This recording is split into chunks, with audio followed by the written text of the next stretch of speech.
Hello, everyone. This is Ed Breniger, and welcome to the Eddie Network podcast. My guest today is Becky Robinson. She helps people discover what it means to be an author. How's that for a tagline? That's good. I like it. I think it's what you do. I'm watching you over the years feature the people that you're working for. That's what I get. And being excited about being an author is what Becky is about. So welcome, Thanks. Becky. It's Tell us a it's little great bit to be. about that. I mean, I know it's a lot more than that, but Sure, I'm happy to share a little bit more about it. So, Ed, as you know, my company is called Weaving Influence. I founded Weaving Influence in 2012, which feels like a long time ago. We're going on our 13th year, and we work with authors and thought leaders to help build an online presence to reach audiences with their books. And, most often those authors have some bigger picture goal in the world. They have a message to share, they have a business to grow. Additionally, we also do help authors who are self-publishing to produce their books from the point of the copy edit all the way through distribution and marketing. So, and our core spaces are leadership, business, organizational development, a little bit of self-help, a little bit of memoir, but there's nothing really more exciting to me, Ed, than sitting down with an author to hear about the vision that they have for the way their book, their work, their ideas can make a difference in the world. I talk to authors every day.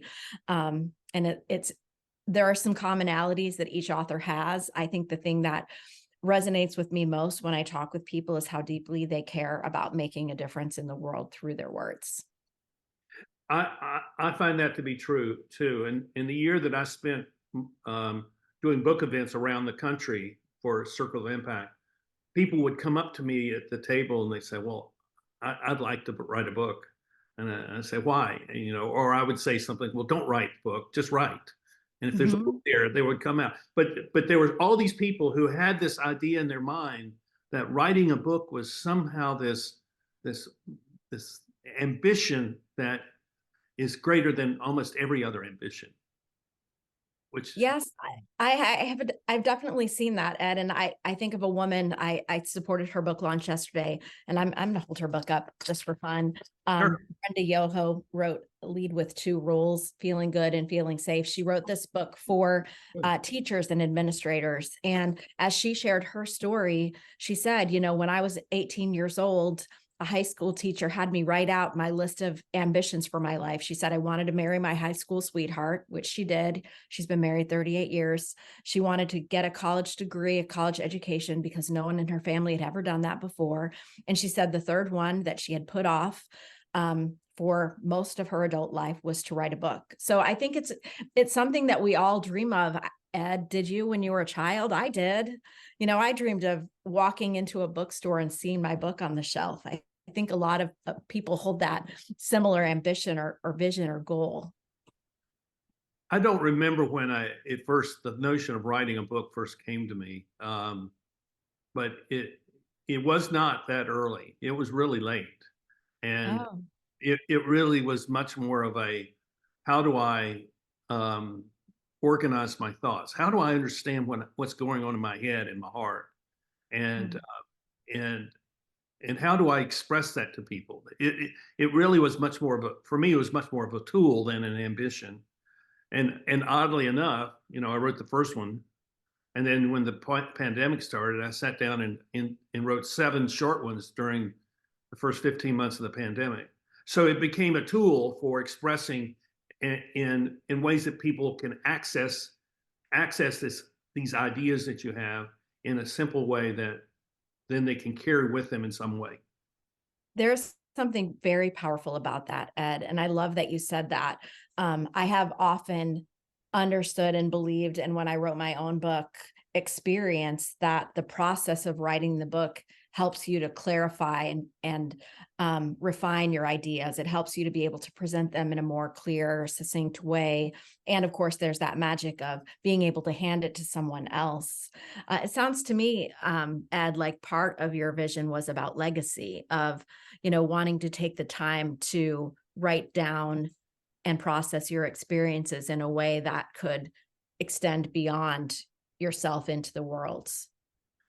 It was, and what I realized, and I realized early on, I mean, when I first got bit with the leadership bug in the mid '80s, I realized that I did not think like other leaders did. And I did not actually believe in the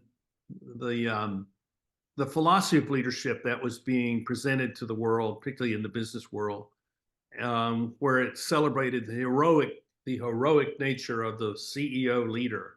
Now, I didn't think that was the case at all. I really saw that leadership was something that people did. It was how they lived their lives, and that the real job of a CEO is to facilitate the leadership of their people.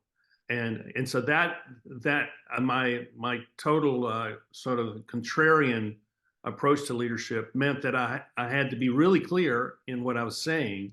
And so it couldn't just be thrown together in such a way that it felt like it was derivative of everybody else's writing about leadership. It had to be really something that was in in all humility would become the first real leadership book of the 21st century, which was not based on the 20th century or the 19th century or the 18th century or any other century previously. So yeah, it's a it's a discipline that those of us who write find very helpful, but also very difficult and often painful, but also filled with joy and exultation and all those other fantastic words. And you see that every day because how many people have you helped publish books in the last 13 years? Well, it's hard to know. We have launched more than 200 books. Now, we didn't publish all of those. We don't consider ourselves a publisher, but we come alongside people who are self-publishing, and that has been a smaller part of our business until recently. You know, in the last year or so, we've had an uptick in the number of projects that we're taking on to create and produce books like the one I showed you, which is beautiful, by the way, I think. Oh, by the way, I think I need to have her on my podcast.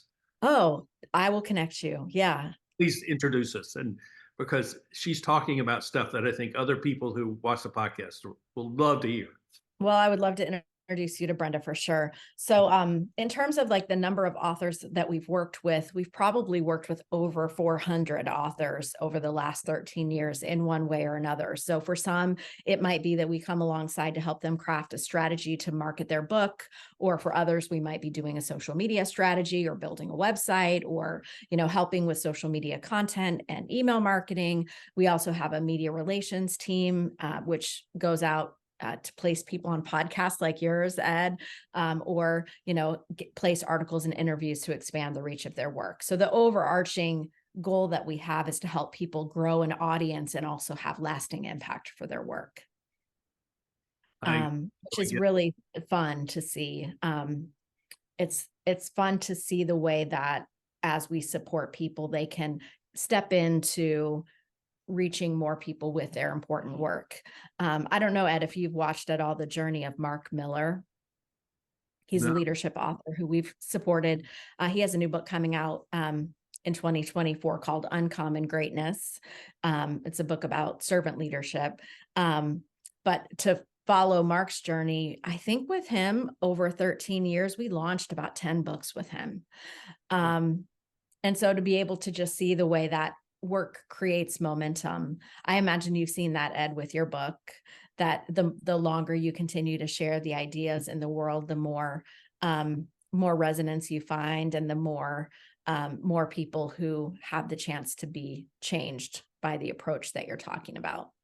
Well, what I would say is that it took me, well, from the start of my leadership journey, 30 years, 30 years? 30 years to reach the point of publishing a book. And what I've learned in the last 5 years eclipses everything I learned in those 30 years. Once you've done it, and all of a sudden it opens up things and it opens up that sense of possibility that maybe you had believed that was there, but you never knew it until actually you've accomplished this thing of publishing your book. And it's really a remarkable experience. And Well, I want to interview you. Tell me about 2 or 3 of the most important lessons you've learned in those 5 years that eclipsed everything from the 30 before. I would say that you need to have people who not just believe in you, but are willing to be critical of your work.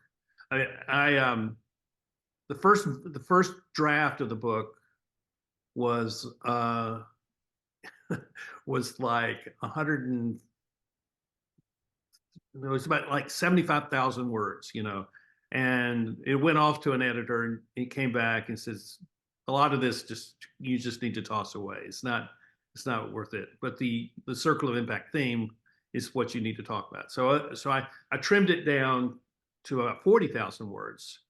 And so that was the second draft. And I was traveling in Europe, and I took a printed copy with me, and I stayed with one of my friends in Slovenia, and I said, I'd like you to read this. I was going to stay with him for 3 days, and I said, would you read this? And I'd like you to know what your thought. And so he read it overnight, and he came back to me. He says, you really don't know what you're doing. I said, well, I'm trying to figure it out. He says, you assume everybody already knows about the circle of impact. Nobody knows about this. You have to tell them what it is. And I realized that I had never described this model that I had. And so the first thing is you need people who will speak honestly, respectfully, and lovingly to you about what you're doing. Hmm. I think the second thing is that you have to be able to say to people, this is the difference it will make in your life. And you have to say, this is the difference it's made in my life, and I want this for you because of what I've experienced. And I would say the third thing is you can't define yourself by whether you've published or not. That's not an adequate definition of who you are as a person, because the book is just a tool. For me, it's a tool to put me into a position where I'm having conversations with people. The relationships are really what matters when it comes to the publication of a book. And that's it. That's the way I would say. I would say those 3 things are the things that matter. Those are really powerful learnings. And I love the simple feedback that you got from your friend in Slovenia of, hey, Ed, you've got to really start with the basics here because you need to first help people understand what the idea of the circle of impact is. Well, the odd thing was that I had a month or about 6 weeks until I had the manuscript in. So I came home from this trip in Europe and ended up writing 4 new chapters and turned the manuscript in on the last day of January of 2018, and then the rest is history. That's amazing. I think that every author probably has stories like that, Ed. When I was working with my editor, I had this idea for my book project. I don't know if you're aware of this, but a lot of times a publisher will want to change the title of the book. Yeah, yeah. So the idea that I had for my book, I wanted the title to be famous to a few. And the idea around that was, most of us are never going to be famous, like Barack Obama or Madonna or something. We're not going to be like capital F famous.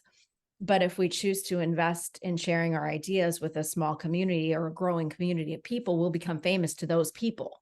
So famous to a few. And the editorial team thought that was way too limiting, that people don't want to be famous only to a few, that, people really have expansive ideas about what they want to be able to do. So we ended up landing on the title Reach for my book. And one of the things similar to your story about, hey, Ed, explain what circle of impact is. After I turned in my first draft, my editor said, Becky, you need to create a definition for reach. Like, what's your definition of reach? I'm like, oh yeah, that would be good to include if the book is called Reach. How do I define it? What does it mean? And how do I make that accessible so that as people start to read the book, they right away know what we're aiming toward? Yeah. Something that's a little bit ironic about that. So my definition of reach is expanding audience plus lasting impact. I like So, that. sometimes what happens is people want to know, like, well, how do I make my podcast go viral? Or how do I make my video go viral? Well, there's some value in creating something that goes viral, but usually something that goes viral is for an instant. And so I really wanted to focus on, it's not only about creating a big audience. Like, okay, Ed, you could create a video that gets seen a million times, but if it gets seen a million times and people giggle or, have an aha moment and then they forget your name, that's not really what you're hoping to achieve with your ideas. So that's why the idea of lasting impact had to come into the equation. And initially, the subtitle of my book was create create lasting impact for your message, book, or cause. And the feedback we got back was people aren't really interested in impact, they're interested in audience. And so the sales team changed the subtitle to create the biggest possible audience. And to this day, I still feel like a little bit uneasy about that, because I don't think it is about creating the biggest possible audience. It's about creating lasting impact. Well, what you have framed for us is a really important topic for discussion, because we live in a social media world, and social media is really about chasing numbers, chasing eyeballs on the screen. And so what if you are not oriented that way? If you're not interested in all those numbers, because they are shallow and they're very transient. What if you want something that's lasting? So I talk about not chasing numbers, but chasing relationships. And I want people to feel like they know me. When people have read the book, they said, it's like listening to you. It's what a great compliment it is. But I think it's also that we have to figure out who it is that we want to speak to. So in the process of putting the book together, went through some process. So, okay, who's your marketing avatar? And they say, is it the CEO? Is it the COO? Is it the CIO? Is it the HR department? And I said, no, it's not any of those. It's not that. I'm not writing this book for a title and a role within an organization. And I think this group, that's the only way they thought. I said, no, this is for people who are in transition. And that means that it's really a book for everyone. Well, how do we market a book to everyone? That's a very difficult question. And so I think you do it by focusing on the relationship and allowing the relationships to grow over time. And I think this is an important message for people who are thinking about writing a book, or writing or starting, to write on Substack or somewhere else, but it's that you want to connect with people who want to read your work. Yeah. So, one other thing. So there's a version of Circle of Impact that has been done for Africa, and I'm working with a publisher in Nairobi, and we had worked for 3 years on this book, and we had changed most of the stories in it.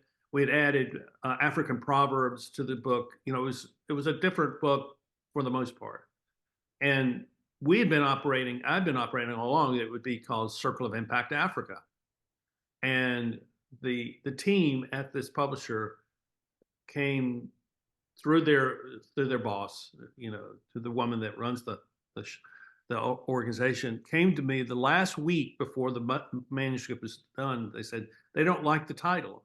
I said, why? He says, we don't think of ourselves as Africans. We think of ourselves as Kikuyus or Kenyans. Or I said, really? I had no idea. I mean, no one has ever said that to me.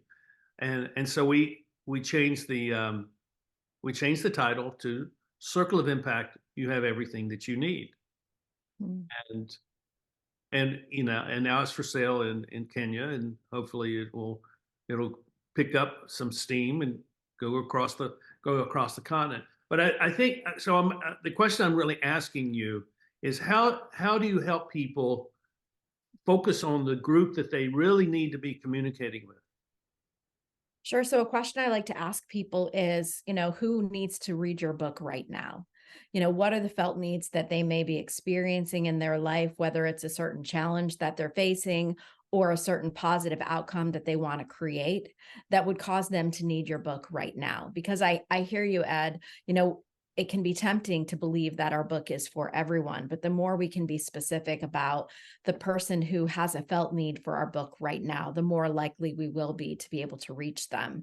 I wonder, though, if we could talk a little bit about impact, because you were referencing this idea that we live in this social media world where we're trying to chase numbers, and that can feel shallow. It can feel, that we're maybe putting out our best ideas and we're not seeing the impact that they can have. The thing that really keeps me grounded with that is an understanding that impact is something that takes time. Mm-hmm. So I will often say, like, there's no fast track to reach. The people who you'll have the biggest opportunity to impact are the ones who are closest to you and the ones who pay attention to you for the longest period of time. Mm-hmm. And, for most of us, that's going to be the people who live in our household. If we live with our biological family, like for me, that would be my 3 kids, my spouse. And then beyond that, it's those people that we live and work with every single day. And so for me, that would be the team of people who are part of my company, my organization. And then beyond that, there would be to take your circle idea, Ed, I've got the closest circle, then I've got my team, which would be the next closest circle. And then beyond that would be, the people on social media who happen to engage with me, or the people on my email list who happen to open my email. There's a woman named Carrie. Every single week on Friday, when I send out my Friday newsletter, it doesn't matter what my question or call to action for that Friday is. She responds to me every single week. Wow. I've never met her. I've never spoken to her face to face, but because she chooses to pay attention to what I say and engage with me weekly, she becomes a part of the community in which I can have lasting impact. So I think it has to do with intentionality of knowing who those people are that we can have the greatest impact with, and then choosing to show up for them in ways that are positive and bring about good in their lives. I totally agree with you, and impact is for the long term. I just see it as a difference, that a change that makes a difference that matters. So what is it we're changing? And it may be an attitude, it may be a relationship, it may be that. I mean, when I talk about transition, I see it as these are people who are going through transitions in their life.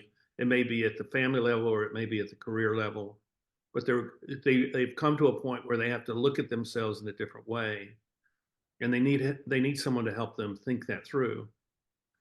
It's interesting, and I'm going to ask you this question because it's a current question within the circle of people that I'm talking to on a weekly basis.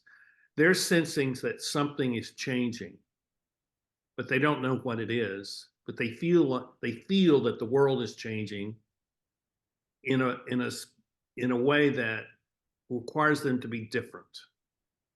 And I see that people who are writers tend to get a grasp of those kinds of change moments because they're seeking to understand what they're going through, but they're also trying to articulate to other people. So do you feel like there's a sense of change happening that's not simply political or kind of on the big social global scale, but something more intimate and more personal to people? That's a really deep and important question, Ed. I might need to sit with it for a moment. What shows up for me when you ask that question is, I think that within each of us, we're always changing. Yeah. And yes, our world is changing fast. So you said, not the kind of political or ideological changes that are happening. When we live in a world where there is so much that's changing, I think it's inevitable that we ourselves have to examine what matters to us, what our values are. And I wonder if some of the change those people in your community are beginning to sense is like a response to that. I think you're right. And they're thinking of it in terms of, well, how do I change? What is it? How do I need to be different going forward into the future than I have been up to this moment? That's the interesting question that kind of keeps surfacing out in our conversations. Yeah, and I want to follow up with that with a different question, which is like, do I have the courage to adapt and change in the ways that I need to? And where do we get that courage? Hmm. And how do we inspire that courage in others? Now, do we? I think ultimately, it comes back to what is the character of our relationships with people? Hmm. And, we have that in our families, and we have it within the teams, the work teams that we have. And Hmm. before we went on there, we spoke briefly about your team, and Hmm. you were going to say some things in a description. You're going to describe your team, and you're going to celebrate them to me. So let's talk about your team and how that team has coalesced over the years to be supportive of your vision for weaving influence, and how it's carrying you forward. Tell us a little bit about that. Oh, I would love to, Ed. Thank you. So one of the things that was interesting for me in my business owner journey, and I'll just go back a little bit before I talk about the team, is that I didn't really set out to build a company. Some people who form a company, they have a business plan in mind. They already know what they're trying to do. For me, what happened was I started to get some opportunities. People saw that I had some creative ideas about marketing books, so they started to try to hire me. And I thought, Ed, that I would just be the strategist. I'd meet with people like you. I'd give you a plan and say, okay, Ed, in order to market your book, here are these creative initiatives that you should do. And then I thought I would set you free to go do them. But what I found out was people like you, the people who were coming to me, they didn't want just a plan. They wanted someone to implement the plan. So that was why I began to hire a team. And I did that even before I worked full time in Weaving Influence. I was starting to hire people to help to serve the authors with whom we were connecting.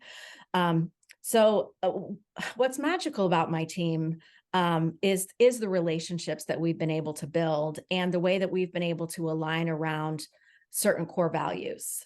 I mentioned Mark Miller earlier on the call. He's an author we've served. And Mark told me really early on, Becky, you need to identify what the core values are that you want your company to be founded around. You need to be able to state those explicitly. As the leader, you need to bring the values forth. And then what you want to do is cultivate everyone's the way they show up, the way they make decisions, the way they work with clients around those values. So we had 6 core values at the beginning, and I'm going to try to say them. We've adapted them along the way since then. But the original 6 core values were partnership, responsiveness, integrity, generosity, growth, and flexibility. And all of those were critically important to how we wanted to both work with our clients, but also how we wanted to work together as a team. And that came out in various ways. Flexibility was critically important in the beginning, Ed, because I was a mom of younger kids at the beginning back in 2012. And so for me, I needed to be able to create a work environment where I could do great work, but have flexibility to drive my kids to school and show up for their after school activities and, deal with a sick kid. And I happened to hire people for whom that flexibility was also important. Responsiveness was a big one early on.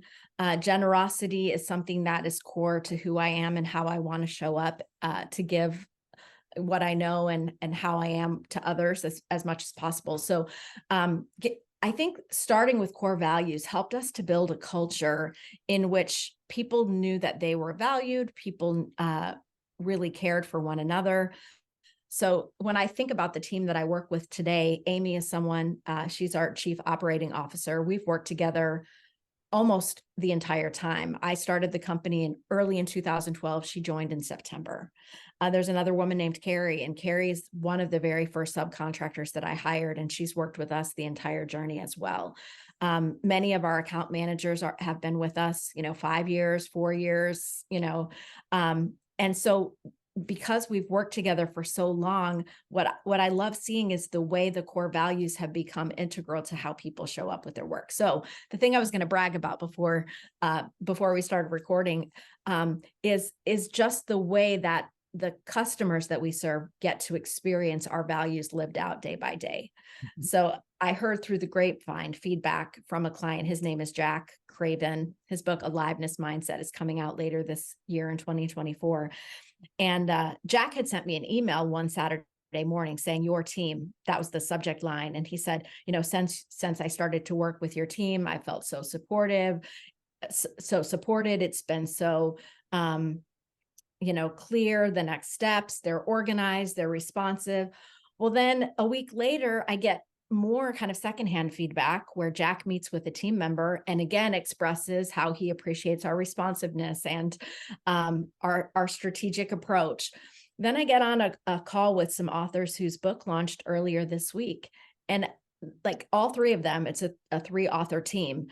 The whole prep time before we're getting ready to do their virtual launch is them giving me positive feedback about the way their team is living out the values that we've all established. And so as a business owner, I feel so proud that I can be so removed from the day-to-day delivery of the service. And yet the experience that our customers have is the same as experiences as if I myself were serving them. I just feel so proud and grateful for the way my team has taken on the values and lived them out day by day. What you have described is the way I see a circle of impact organization functioning, because it is built around values. It's built around a clear sense of purpose, but it's also built around the idea that the people, the relationships within that company share those common values. And if they don't share the values, then they shouldn't be there, because the common values, they're the foundation. And when I talk to people about this, I says, what your values are when you're willing to say, I'm willing to suffer in order to retain these values as central to my life or to our work. And so if people are a core value, or responsive, these are things that, okay, you have to talk about, because oftentimes the structure gets in the way of being responsive. The structure gets in the way of taking care of people, those sort of things. So what you're describing is really I think the model for how organizations should be functioning in the future, because it'll be very, very oriented around how the people together work, and the strength of the company is built around that. Yeah, and you know what? It's just fun to work with people that you like. We had an in-person retreat back in September, and the emotion or the connectedness or the love or the joy of being together, you could just feel it in the room. So what a gift it is to be able to lead a team who cares for each other so well. Well, your team is the best advertisement for people coming to you with their projects. And that's exciting. So tell us a little bit about what's coming up this year in terms of authors you're working with, and we'll look forward to publishing. I mean, this is an opportunity to kind of lay a seed out there and build an audience. Maybe who knows what will come from that. So sure. Well, I will do my best. I don't want to leave anyone out. So we've launched a few books already this year. We worked with an author named Lane Gardner, who wrote a book called Lifeline, which is about leveraging creativity to rediscover who you are and have a more flourishing life. She tells the remarkable story of growing up in a cult and how she found healing on her journey. Wow. Let me think. This is hard, Ed. Tell us the books you've already launched this year. Yeah, I'm trying to remember the books we've already launched this year. So we already talked about Lead with 2 Rules by Brenda Yoho. How can my brain, lose this already? In February, we also have coming Mark Miller's Uncommon Greatness. We also just launched a book called Midlife, New Life, Leading Consciously or Living Consciously in Midlife and Beyond. That's the 3 author pair that I was speaking to you about. We launched a book called Spiritually Intelligent Leadership at the end of last year that we're continuing to promote and support into 2024. What's exciting, Ed, is that every day there's a new project to take on. So there are those books that we're producing, and I'll name another couple of books that we're producing. So I worked with an author named Stephanie Jones, and she is an amazing entrepreneurial, actually corporate leader from Miami, Florida. And her book is called Running to Keep Up. It's basically her life journey and the way that she's grown her career. She's amazing. And we're producing her book. We built a website for her. We produced a book called Nurses Matter by Jennifer Theets. It's about overcoming compassion fatigue in the healthcare system. That's one that has just come out. We're working with some authors on another organizational development book, and the title of it is escaping me at the moment, but it's coming. Our team's working on producing that book. And as far as like launching books goes, we have many launches on the calendar and then some to be added.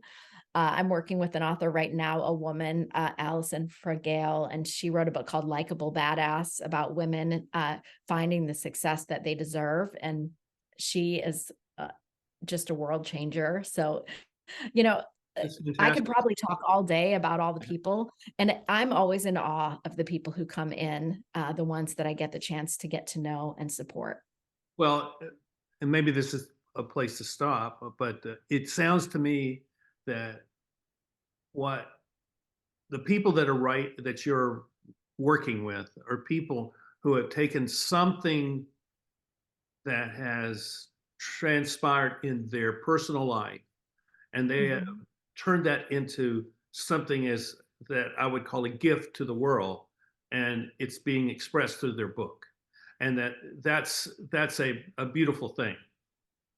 It is. And in fact, that's kind of the idea for my second book, Ed. So I'll just put a plug in. I'm not ready to work on my second book yet. In my first book, my favorite part is a chapter that I wrote about repurposing content. So the idea, for example, would be that circle of impact as your book is this core valuable content piece that can be reshaped and repurposed in various ways over time to reach a wider audience. And my deeply held belief is that repurposing our lives, the raw materials of our lives, our struggles, our hurts, our successes, our perspectives, our experiences, the more we can bring those into the books that we're writing, the more resonant and powerful those books will be. So yes, we support authors who are bringing the best of who they are into their books as a gift to the world. Well, sometime later this year, I'd like you to come back and talk about this idea of repurposing. I think that's a new idea. It may be something that people have done, but it's as a category of ideas, it's new, it's fresh, and I think it's worthy of conversation about that. I would love to come back. And maybe that's what I see with Circle of Impact is I wrote the book, and now everything that's happened since then is really far greater departure from all of that. And the podcast is this. My Substack is I rarely write about Circle of Impact anymore because there's other things that have expanded from that too. So yeah, I really see that. That's really great, Becky. Thank you very much. Yes, and I know I'm going to send you a copy of my book, so I think you should go straight to chapter 7, which is the chapter on repurposing content, and then we can have another conversation. And I'll send you a copy of mine. Amazing, thank you. Okay, well, thank you very much for being here. How can people find you if they're interested in talking about writing a book or talking about what that might mean and how you work with people, that sort of thing? How do they Sure.